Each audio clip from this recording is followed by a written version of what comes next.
Quick check-in from me, a little beat up from the combine and a sick newborn at home, but we're rolling with big takeaways today, then a mailbag and a player guest midweek, plus a little golf chaos and free agency on deck. What jumped off the turf in Indy? Jeremiyah Love looked like a franchise piece at running back with 6 feet, 212 pounds, a blazing 4.36, clean drills, and the kind of competitor who volunteered extra receiving work when he didn't need to, which tells you why he feels like a top 10 lock and maybe even a Titan at 4 or a Saint at 8. How do I see running backs now? I still lean premium tackle or edge in the very top range, but Love is the rare back in the Bijan and McCaffrey mold, whose versatility and character justify going early, and his all-in approach in Indy was a loud answer to the wave of prospects skipping workouts on agent advice. What did the Combine say about Fernando Mendoza and the champs? Mendoza is the clear number one, and realizing Indiana might not have another guy until round 3 made that title even wilder when you stack it against Ohio State's conveyor belt, Oregon's track team of testers,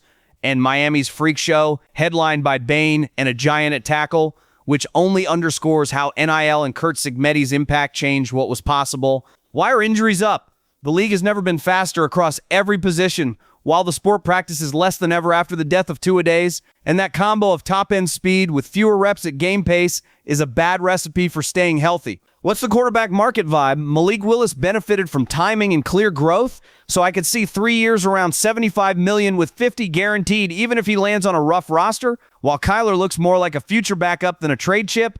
Tua feels risky for bidders, and Tyson Bagent has real trade value because teams will always pay for hope. Is AI coming for football jobs? I didn't hear that buzz in my rooms.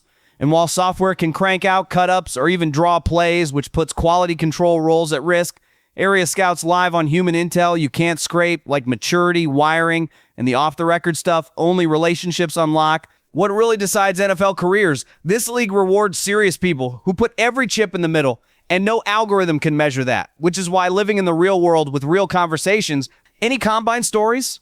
I ended up shoulder to shoulder in that makeshift club, locked eyes with a newly bald Brandon Staley for an awkward hello, met Anthony Weaver, who looks every bit a future head coach, crossed paths with Joe Brady, and was struck by how low-key and respected Mike McDonald is after jumping back to Baltimore and managing a delicate staff dynamic like a pro. What's the best way to break into football? Go to Indy during Combine Week, be social, shake hands, and you'll meet people you'd never reach otherwise in a world that's part Bravo show, part Fight Gym, part Wall Street. Final note from me, get some sun, talk to people, and keep it human, because that's still where the real edge lives.